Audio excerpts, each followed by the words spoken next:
ठीक है बच्चों, अब ये जो एट्थ पार्ट था नीदर ए बी और सी, ये भी क्लियर हो गया। अब हमें करना क्या है, हम लोग तो सबसे पहले अभी रीजन हम लोग पहचान गए कि फर्स्ट रीजन को हम सेट थ्योरेटिक नोटेशन में कैसे लिखेंगे, इसका लैंग्वेज, इसमें इसको लैंग्वेज में कैसे बोलेंगे, ये सब तो हम सीख गए। First part, second, third, fourth, fifth, six and seventh and eight, इसका हम सीख गए। अब हमें क्या करना है कि अगर मैं तुम्हें बोलूं कि फर्स्ट रीजन में नंबर ऑफ एलिमेंट्स निकालो, तो वो कैसे निकालेंगे। सेकंड रीजन में नंबर ऑफ एलिमेंट्स निकालो या एट्थ रीजन में नंबर ऑफ एलिमेंट्स निकालो, वो कैसे निकालेंगे। सिंपल लॉजिक से। देखो क्या है, अगर मैंने क्या बोला एन और ये ब्रैकेट में क्या लिखा फर्स्ट, इसका मतलब number of element in first part. तो फर्स्ट पार्ट क्या हमारा, ये जो फर्स्ट रीजन है इसको क्या हमारा only A, number of element in A, only A. Only A को मैंने क्या बोला, कैसे लिखेंगे, A intersection B complement intersection C complement. अब इसको तुम ऐसे सोचो हमें क्या चाहिए, इस फर्स्ट पार्ट में इसमें नंबर ऑफ एलिमेंट्स चाहिए, तो इसके नंबर ऑफ एलिमेंट्स को हम कैसे लिख सकते हैं। ये जो फर्स्ट पार्ट है ना, इसमें हमें नंबर ऑफ एलिमेंट्स चाहिए, तो इसको हम कैसे लिख सकते हैं। इसको देखो, सबसे पहले हमने क्या किया कि ए सेट में नंबर ऑफ एलिमेंट्स लिख लिया, ए सेट के नंबर ऑफ एलिमेंट्स लिख लिए हमने। तो उसमें क्या होगा, ये वाला भी पार्ट आ गया और ये भी पार्ट आ गया, मतलब ए इंटरसेक्शन बी भी आ गया और ए इंटरसेक्शन सी भी आ गया। तो अब हमने क्या किया, ए सेट में से number of element in set ए में से हमने ए इंटरसेक्शन बी सब्ट्रैक्ट कर दिया, ये वाला पोर्शन सब्ट्रैक्ट कर दिया। तो ये जो एट्थ पार्ट है, जो ए बी सी तीनों का कॉमन पॉइंट है, ये भी हट गया। फिर हमने ए में से number of element in set ए में से ए इंटरसेक्शन सी को सब्ट्रैक्ट कर दिया, तो ये 2 बार हट गया। बट हमें हटाना कितनी बार है, एक ही बार हटाना है। तो 2 बार हट गया, तो एक बार हमने ऐड कर दिया, तो बैलेंस हो गया। ठीक है, इसको तुम ऐसे भी समझो कि मान लो ए सेट में ना, इसमें समझ लो कि तुम इसमें मान लो कि 2 एलिमेंट है टोटल, इसमें मान लो फोर्थ पार्ट में मान लो 5 एलिमेंट है। इसको तुम ऐसे देखो समझने के लिए, फिर से एक बार मैं बना रहा हूं, एक बार लॉजिक समझ जाओ, उसके बाद बाकी सारे लॉजिक जो है खुद से ही क्लियर हो जाएंगे। ये सेट ए है हमारा, ये सेट बी है हमारा, और ये सेट हमारा सी है। ये सेट ए, ये सेट बी, ये सेट सी। मान लो कि इसमें हमारे पास 2 एलिमेंट्स है ओनली ए में, इसमें 3 एलिमेंट्स है, इसमें 5 एलिमेंट्स है, इसमें 1 एलिमेंट है।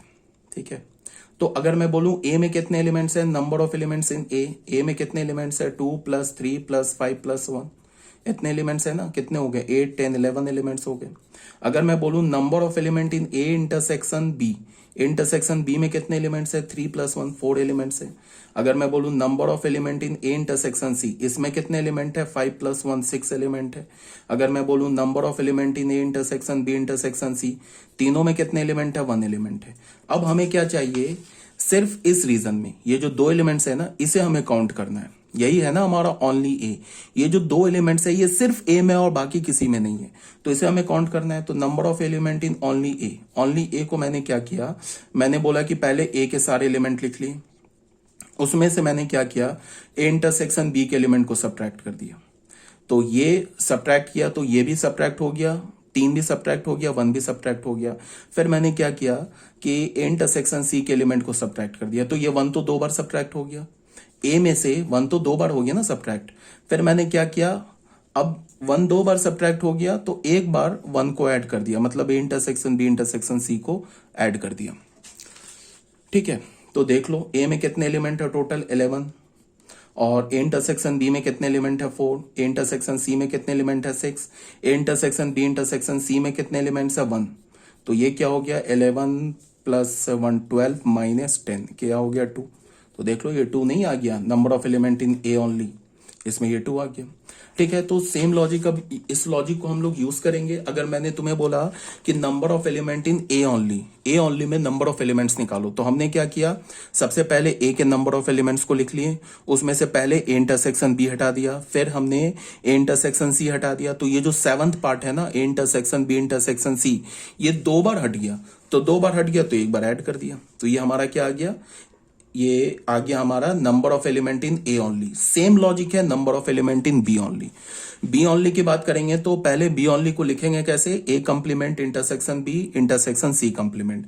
तो number of element in B minus ये है ना सेट बी, तो इसमें से क्या करेंगे, पहले ए इंटरसेक्शन बी सब्ट्रैक्ट करेंगे, फिर बी इंटरसेक्शन सी सब्ट्रैक्ट करेंगे, तो ये जो 7th वाला रीजन है ये 2 बार सब्ट्रैक्ट हो जाएगा, तो 1 बार ऐड कर देंगे, ठीक है। फिर सेम लॉजिक से number of element in C only, ये भी सेम लॉजिक से। अब आ जाओ बच्चों फोर्थ पार्ट में। फोर्थ में क्या है, ये वाला हमारा रीजन है, इसको हम क्या रीड करते हैं, ये जो फोर्थ पार्ट है ना, इस पार्ट में सिर्फ ए और बी है, तो इसे हम क्या रीड करते हैं, ए एंड बी ओनली, ठीक है। तो ये ए एंड बी ओनली का सेट थ्योरेटिक नोटेशन क्या होगा, A intersection B intersection C complement. इसको अब तुम देखो, सिंपल सा बात है, अगर तुमने ए इंटरसेक्शन बी के नंबर ऑफ एलिमेंट में से अगर तुमने A intersection B intersection C हटा दिया, तो हमें क्या मिल जाएगा, number of element in A and B only. यहां पे तुम ऐसे देख लो, number of element in A and B only कितना है, 3। तो इस 3 को मैं क्या लिख सकता हूं, नहीं लिख सकता हूं 4 - 1। 4 क्या हमारा नंबर ऑफ एलिमेंट, अगर मैं बोलूं A and B only, A and B only, A and B only, इसका क्या मतलब हो जाएगा, number of element A B में हो, बी में हो बट सी में ना हो, ये होगा, ठीक है। तो इसको हमने क्या बोला कि तुम ए इंटरसेक्शन बी में से A intersection B intersection C को हटा दो, A intersection B intersection C को हटा दो। ए इंटरसेक्शन बी में कितने एलिमेंट हो, टोटल 4, उसमें से A intersection B intersection C में कितने एलिमेंट है, 1, इसको हटा दिया तो 3 आ गया। तो देख लो 3 एलिमेंट तो है, नंबर ऑफ एलिमेंट्स है in A and B only, ठीक है। तो ये हो गया हमारा number of element in A and B only. इसमें हमने क्या बोला, A intersection B intersection C complement लिया हमने, इसका सेट थ्योरेटिक नोटेशन है। इसमें हमने क्या किया, ए इंटरसेक्शन बी में से हमने A intersection B intersection C को हटा दिया, ठीक है। अब आ जाते हैं ई पार्ट में। ई पार्ट है हमारा 5th पार्ट, सेम लॉजिक से। ये हमारा 5th पार्ट क्या है, number of element in A and C only. तो ए एंड सी ओनली में क्या करेंगे, ए इंटरसेक्शन सी में से इंटरसेक्शन बी इंटरसेक्शन सी हटा देंगे। फिर ये हमारा 6th पार्ट है, ये क्या है, number of element in B and C only. तो बी एंड सी ओनली के लिए क्या करेंगे, बी इंटरसेक्शन सी में से इंटरसेक्शन बी इंटरसेक्शन सी को हटा देंगे, ठीक है। अब आ जाओ जी पार्ट में। जी पार्ट क्या हमारा 7th पार्ट। 7th पार्ट ये क्या हमारा, A intersection B intersection C. तो इसको हम क्या लिखेंगे, ए बी एंड सी, ये A intersection B intersection C है। 8th पार्ट क्या है, none of A B and C. इसको हम क्या बोलेंगे, none of A B and C, ना ही इसमें ए हो ना ही बी हो ना ही सी हो। तो इसको क्या करेंगे, A union B union C जो सेट है ना उसका कंप्लीमेंट ले लेंगे। कंप्लीमेंट लेने का मतलब यूनिवर्सल सेट में से A union B union C को सब्ट्रैक्ट कर देंगे। तो ये आ जाएगा none of A B and C. तो यूनिवर्सल सेट से इसको हमने सब्ट्रैक्ट कर दिया। ये तो हमारा एच पॉइंट तक क्लियर हो गया। अब आ जाओ आई पॉइंट। आई पॉइंट में क्या बोल रहा है, number of elements belonging to exactly one of the sets A B and C. सबसे पहले तुम्हें ये लैंग्वेज समझना है, इस लैंग्वेज में किस सेट की बात कर रहा है। ये क्या बोल रहा है, number of elements belonging to exactly one of the sets A B and C. इसका क्या मतलब है कि ये फर्स्ट सेकेंड और थर्ड के यूनियन के बारे में बोल रहा है। फर्स्ट सेकेंड और थर्ड इन तीनों का यूनियन लोगे तो फर्स्ट में सिर्फ ए है, सेकेंड में सिर्फ बी है और थर्ड में सिर्फ सी है। तो ये क्या बोल रहा है, number of elements belonging to exactly one of the set A B and C. इसका क्या मतलब है कि हमें वो नंबर ऑफ एलिमेंट्स निकालना है जिसमें सिर्फ ए है, सिर्फ बी है, सिर्फ सी है। तो वो क्या हो गया, फर्स्ट सेकंड थर्ड का यूनियन ले लिया। अब फिर हमें पता है कि फर्स्ट सेकंड और थर्ड क्या हमारा आपस में डिसजॉइंट सेट है। ये फर्स्ट सेकंड और थर्ड क्या हमारा डिसजॉइंट सेट है। तो डिसजॉइंट सेट है तो क्या करेंगे, सिंपली इनके एलिमेंट्स को ऐड कर देंगे।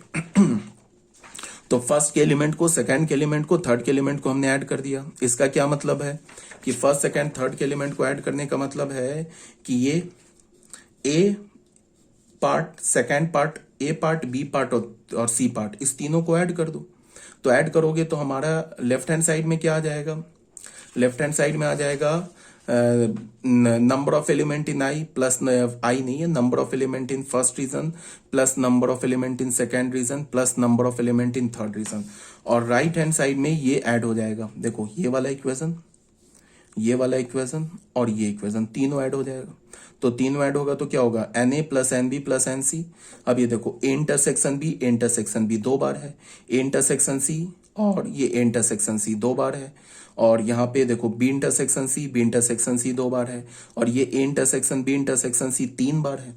तो यहाँ पे क्या आ जाएगा, number of element in A plus number of element in B plus number of element in C minus 2 times number of element in A intersection B plus, देखो ये माइनस ओपन करोगे तो minus 2 times number of element in A intersection B minus 2 times number of element in B intersection C minus 2 times number of element in C intersection A plus 3 times number of element in A intersection B intersection C। ठीक है, इसमें कोई doubt नहीं होना चाहिए।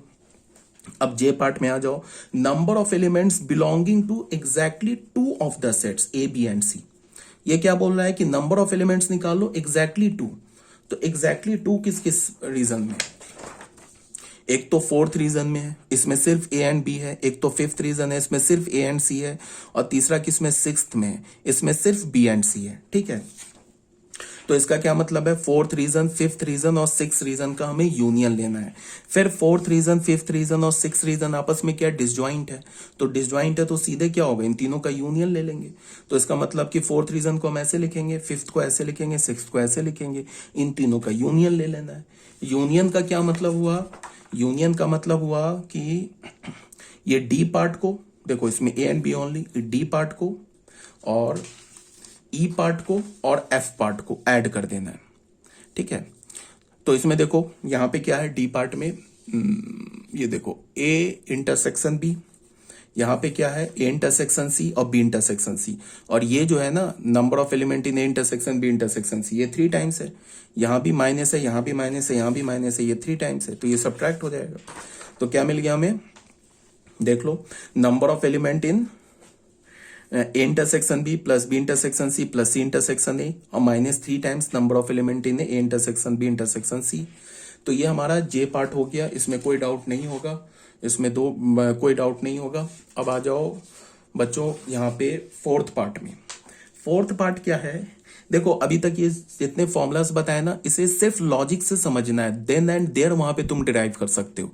अगर मेरी जो मैं लॉजिक बता रहा हूं ना, अगर तुम उसको समझ रहे हो तो याद करने की जरूरत नहीं है। सिर्फ हमें 2 ही फॉर्मुला याद रखना है।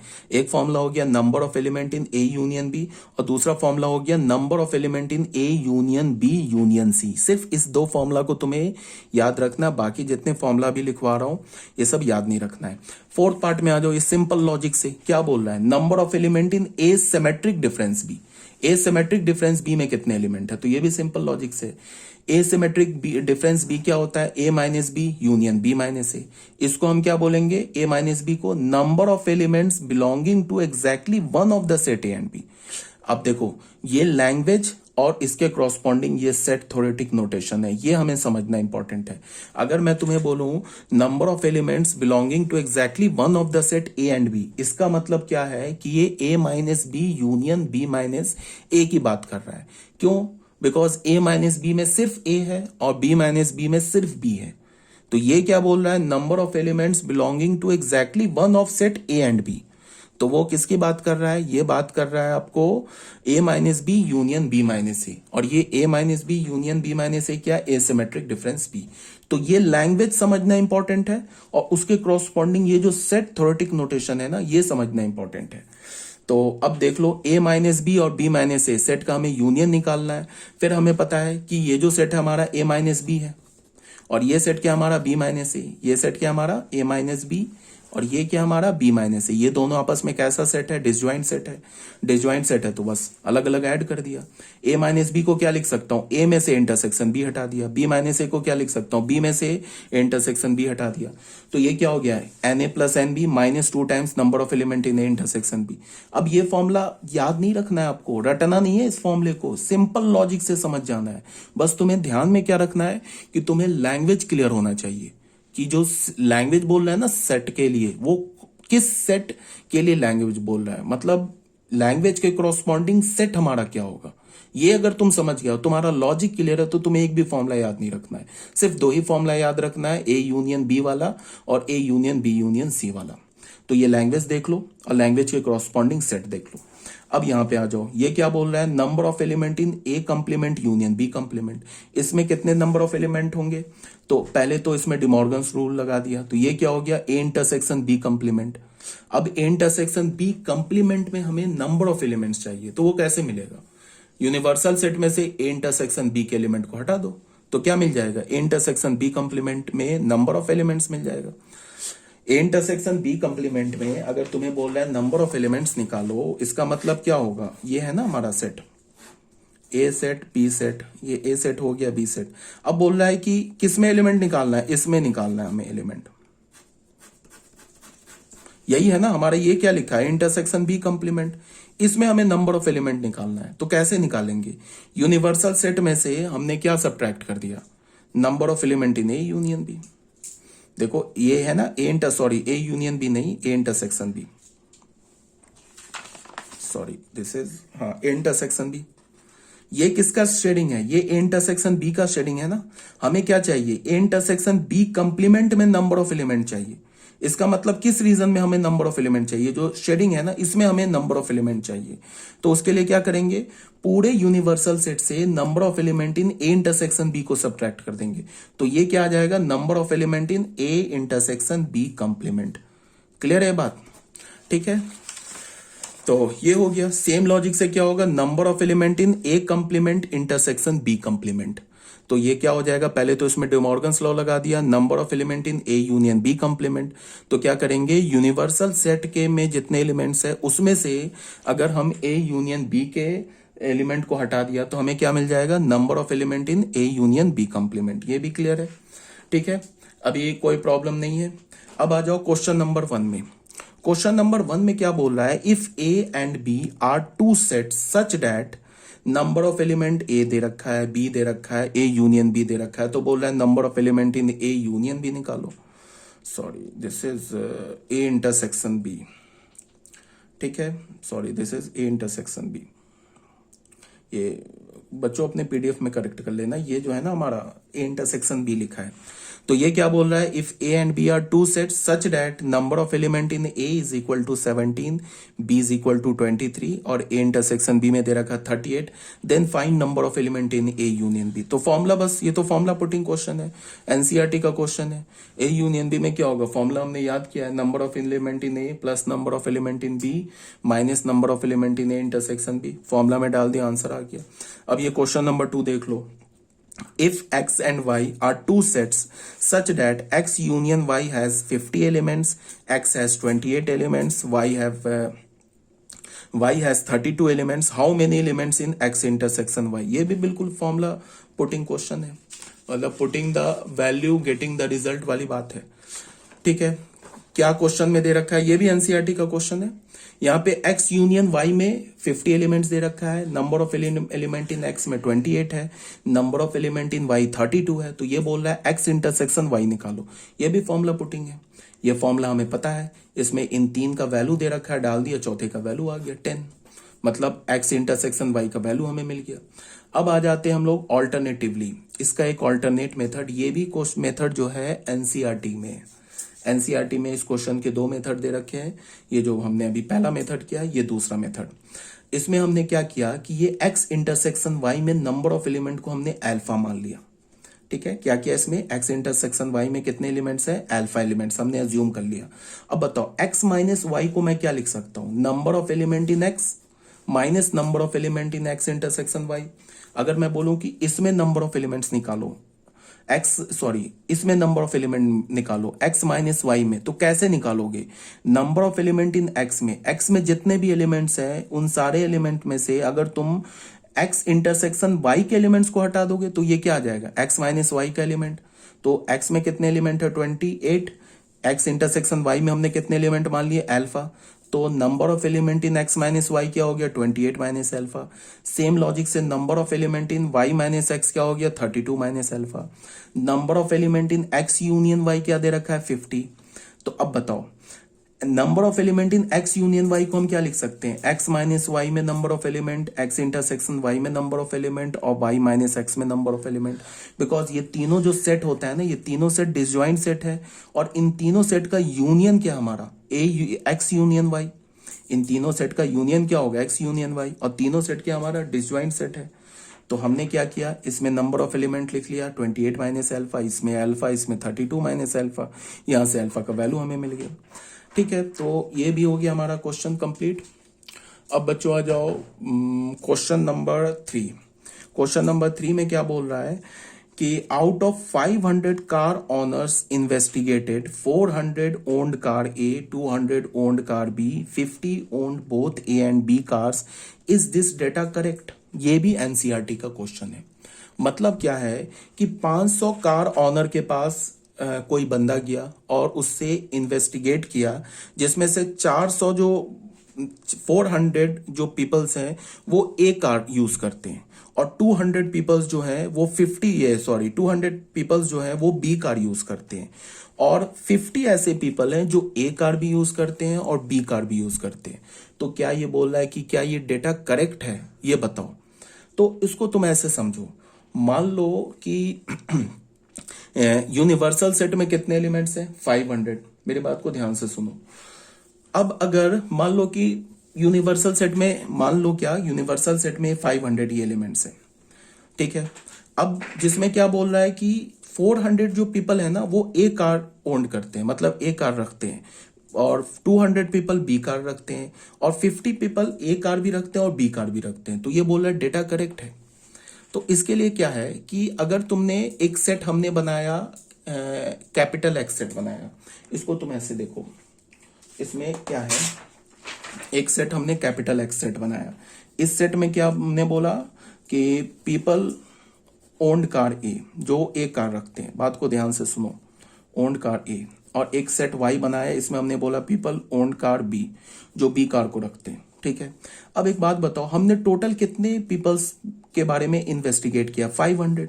तो अगर मैं एक्स यूनियन वाई लू ना, ठीक है, तो ये कभी भी एक्स यूनियन वाई का जो वैल्यू होगा वो 500 से ग्रेटर नहीं हो सकता है।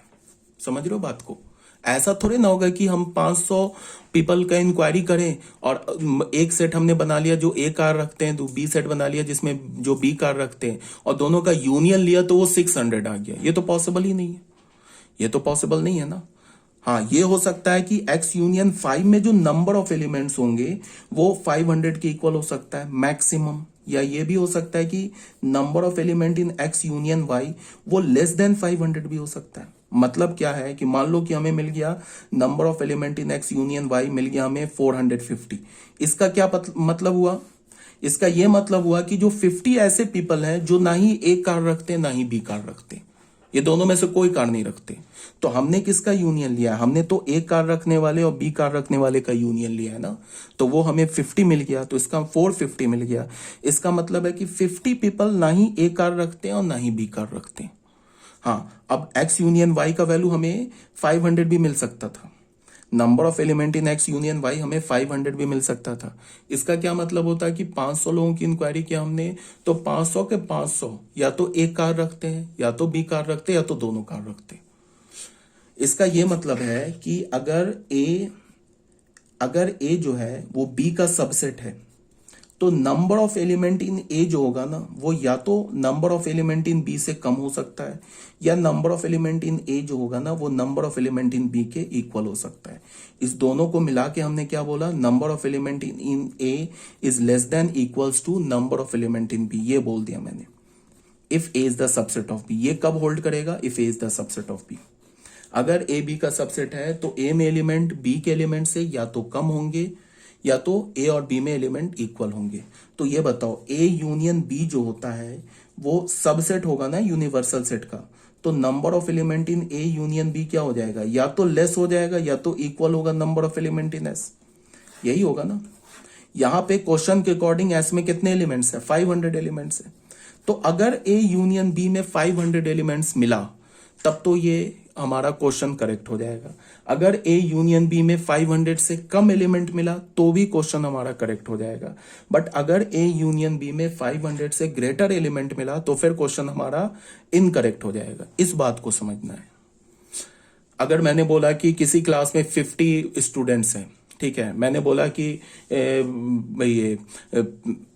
Student who take apple juice पीने वाले कितने स्टूडेंट हैं? वो खड़े हो गए। फिर मैंने बोला कि ऑरेंज जूस पीने वाले कितने स्टूडेंट है, वो खड़े हो गए। तो मैंने एक सेट बना लिया, वो सेट बनाया जिसमें एप्पल जूस पीने वाले स्टूडेंट है। एक सेट हमने ए बना लिया सपोज दैट, जिसमें हमने उन स्टूडेंट को रखा जो एप्पल जूस पीते हैं। एक सेट हमने बी बना लिया जिसमें हमने उन स्टूडेंट को रखा जो ऑरेंज जूस पीते हैं। अगर मैंने ए यूनियन बी लिया, अगर ए यूनियन बी मुझे 50 मिल गया, इसका क्या मुझे पता, इससे क्या मुझे पता चला कि 50 के 50 स्टूडेंट जो है या तो एप्पल जूस पीते हैं, या तो ऑरेंज जूस पीते हैं, या तो दोनों पीते हैं।